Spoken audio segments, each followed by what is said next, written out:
नमस्कार, आप देख रहे हैं देश का number 1 news channel news 18 India और मैं हूं आपके साथ अंकिता दुबे। और इस वक्त मैं मौजूद हूं Shaheen Bagh PFI head office के बाहर। देखिए, दरअसल ये ताले इस वक्त बंद हैं, ये दुकान इस वक्त आपको बंद दिखाई दे रही है। दरअसल आपको बता दें, केंद्र सरकार की ओर से बड़ा एक्शन लेते हुए अब पीएफआई यानी कि popular front of India Islamic कट्टरपंथी संगठन को बैन कर दिया गया है। और इसी के मद्देनजर इस वक्त आप पुलिस डिप्लॉयमेंट भी आसपास देख पा रहे हैं। देखिए किस तरीके से यहाँ पर भारी संख्या में पुलिस बल तैनात किया गया है। और ये जो रास्ता आप इस तरफ देख पा रहे हैं, दरअसल ये जो बाहर आपने रास्ता देखा था, ये बाहर शटर था पीएफआई की इस ऑफिस का, लेकिन ये अंडर ग्राउंड होते हुए वो सीढ़ियां बगल में आपको जो ब्लू एरो दिखाई दे रहा है, वहां से सीढ़ियां ऊपर जाती हैं और वहां पर जो मेन एंट्रेंस है वो पीएफआई के हेड ऑफिस का है। और वहां पर अब इस वक्त हम देखने पहुंचे थे, वहां पर एनआईए की सील के साथ ताला लगा दिया गया है, यानी कि हर तरह की गतिविधि पर बैन लगा दिया जाएगा। और बड़ी वजह यह भी है कि गृह मंत्रालय की ओर से एक गजट नोटिफिकेशन जारी किया गया है, जिसके तहत अब गैर कानूनी असंवैधानिक इस पीएफआई संगठन को, पॉपुलर फ्रंट ऑफ इंडिया को घोषित कर दिया गया है, जिसका साफ साफ मतलब है कि किसी भी तरह की गतिविधि अब पीएफआई की ओर से नहीं हो पाएगी, किसी भी तरह की एक्टिविटी नहीं की जा सकेगी, किसी तरह का कार्यक्रम नहीं आयोजित किया जाएगा। साथ साथ जिस तरीके से फंडिंग ली जाती थी, फंडिंग भी अब पीएफआई नहीं ले सकेगी, किसी भी तरह के सदस्य नहीं बना सकेगी। ये तमाम तरह की जो कार्रवाई के बाद एक तरीके से कहा जाए गतिविधियां पर बैन लगेगा, एक तरीके से रोक लगेगी।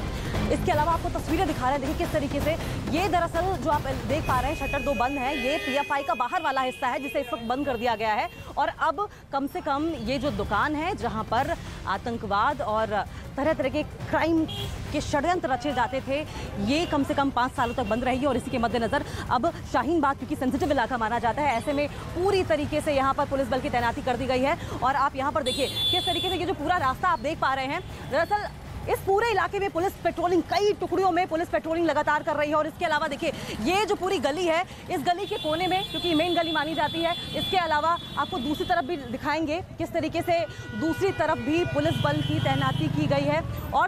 और आपको तस्वीरें दिखाते रहेंगे, लेकिन साथ साथ आपको बता दें, न सिर्फ पीएफआई बल्कि पीएफआई के जो तमाम सहयोगी संगठन हैं जो कि पूरे देश भर में एक तरीके से षड्यंत्र रचकर लोगों को भड़काने का काम करते थे, आतंकवादी गतिविधियां फैलाने का काम करते थे, उन पर भी रोक लगा दी गई है, उन पर भी बैन लगा दिया गया है। और तमाम तरीके से किस तरीके से एक्टिविटीज पीएफआई की ओर से होती थी, न्यूज 18 इंडिया देश का नंबर 1 चैनल इस खबर पर पैनी नजर बनाए हुए किस तरीके से छापेमारी की गई, चाहे 22 सितंबर की बात कर लें या फिर 27 सितंबर की बात कर ली जाए, क्योंकि पहली बार 106 लोगों को गिरफ्तार किया गया था, साथ साथ 240 से ज्यादा लोग हिरासत में लिए गए थे। पल पल की नजर देश भर में किस तरीके से इस पीएफआई की एक्टिविटी पर नजर बनाई गई है और किस तरीके से एक्शन किया जा रहा है। और थोड़ा जानकारी के लिए हम रुक कर लेंगे, मुंबई से हमारे सहयोगी आशीष जुड़ गए हैं। आशीष, क्योंकि अब ये बड़ा एक्शन केंद्र सरकार की ओर से बड़ा फैसला लिया गया है और 5 सालों के लिए पीएफआई पर बैन लगाया गया है, न सिर्फ पीएफआई पर बल्कि सहयोगी जो संगठन है उन पर भी। किस तरह की तस्वीर वहां पर देखने को मिल रही है, क्योंकि जानकारी ये भी आ रही है कि पुणे में एक प्रदर्शन के दौरान पाकिस्तान के समर्थन में नारे लगाए गए हैं।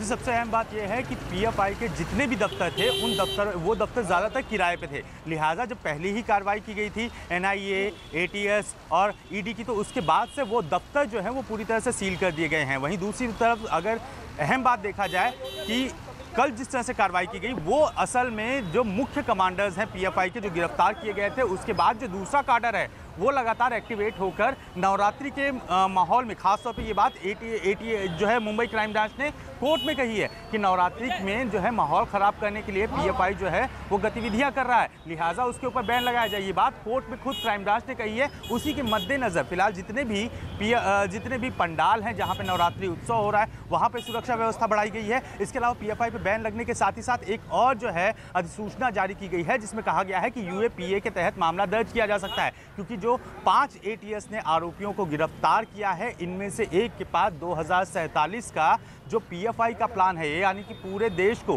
भारत को एक इस्लामिक राष्ट्र में कन्वर्ट करने का प्लान है, उससे लेकर कहीं ना कहीं जो सस्पिशियस ट्रांजैक्शन है, टेरर फंडिंग है, उससे जुड़े हुए लिंक मिले हैं। उन सभी चीज़ों को जो है इस वक्त जांच एजेंसियां खंगालने में जुटी हुई हैं। और सबसे अहम बात यह है कि अब यूएपीए के तहत पीएफआई के लोगों पर कार्रवाई भी की जा सकती है।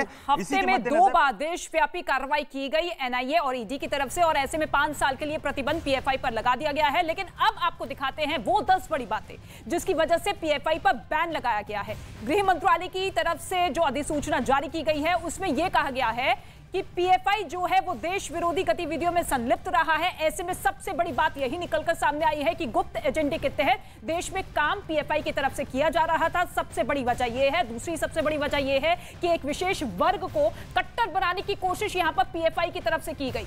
पीएफआई के कुछ संस्थापक सदस्य सिमी के नेता रहे हैं, जो कि पहले से ही बैन रहा है। ऐसे में चौथी बड़ी बात यह निकलकर सामने आ रही है कि पीएफआई का संबंध जमात उल मुजाहिदीन बांग्लादेश से भी रहा है। इसके साथ ही आईएसआईएस के साथ संपर्क के कई मामले सामने आ चुके हैं पीएफआई से जुड़े हुए। जिस तरीके से कार्रवाई आगे बढ़ रही है, पीएफआई कई आपराधिक और आतंकी मामलों में शामिल रहा है। यह छठी बड़ी वजह निकलकर सामने आई है। इसके साथ ही पीएफआई के काडर हिंसक और विध्वंसक कार्यों में लिप्त रहे हैं, यह भी सूचना आई है। और इसके साथ ही कुछ सदस्य जो है अंतर्राष्ट्रीय आतंकी संगठनों से जुड़े रह चुके हैं, जो कि मामले लगातार निकलकर सामने आ रहे थे। और हमले के जरिए देश के भीतर और बाहर से फंड इकट्ठा किया गया। कैसे फंडिंग होती थी उसके भी तार हमने आपको बताए। इसके साथ ही 10वीं बड़ी वजह यह है कि पीएफआई के सहयोगी संगठन जड़ और शिराओं की तरह काम करते थे। तो ये 10 बड़ी वजह है जिसकी वजह से पीएफआई पर 5 साल के लिए प्रतिबंध लगा दिया गया है। अंकिता का एक बार फिर से रुख करते हैं। Ankita, over to you.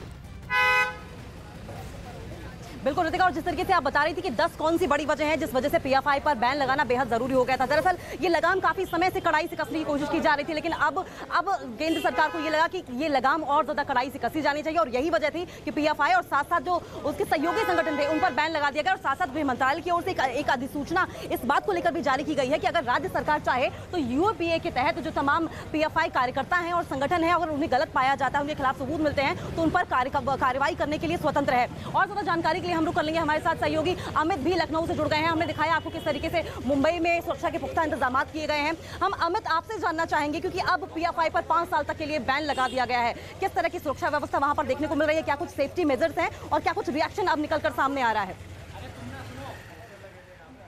देखिए, सुरक्षा के तो पुख्ता इंतजाम लखनऊ में किए गए हैं। साथ ही साथ अब पीएफआई को जो 5 साल के लिए बैन किया गया है केंद्र सरकार की तरफ से, तो सीधे अब इस पर राजनीति शुरू हो गई। जहां बीजेपी यानी बीजेपी के नेता जहां इसको एकदम एक अच्छा पॉजिटिव कदम मान रहे हैं, वहीं डिप्टी सीएम ब्रजेश पाठक ने कहा कि पूरे देश में हर्षोल्लास का माहौल है और जो भी उनके देश के खिलाफ जो भी संस्था जो है वो गैर गतिविधियों में शामिल होंगे उनके खिलाफ एक्शन लिया जाए। तो वहीं शफीकुर रहमान जो कि समाजवादी पार्टी के नेता हैं, उन्होंने इससे उलट सीधे कहा है कि पीएफआई जैसी संस्थाएं और भी है, अगर आप पीएफआई को बैन करते हैं तो और भी कई संस्थाएं ऐसी हैं जिन्हें बैन करना चाहिए। जब मैंने उनसे ये सवाल पूछा कि 100 ऐसे अकाउंट बरामद किए गए हैं जिनका जो फंडिंग कहां से आ रही है, कहां जा रही है, इस बारे में कोई जानकारी नहीं है। यूएपीए के का भी लग सकता है अगर राज्य सरकार चाहे तो, जिस तरीके से एसटीएफ और एटीएस लगातार इन्वेस्टिगेशन कर रहे। तो इससे पर उलट उन्होंने कहा कि एक इस तरीके की पृष्ठभूमि तैयार की गई थी। देश की आंतरिक सुरक्षा के लिए लगातार पीएफआई एक खतरा बना हुआ था और ऐसे में गृह मंत्रालय की तरफ से 5 साल के लिए प्रतिबंध लगा दिया गया है। शुक्रिया इस तमाम जानकारी के लिए। लेकिन इसके साथ ही आपको बता दें कि टीआरपी की रेस में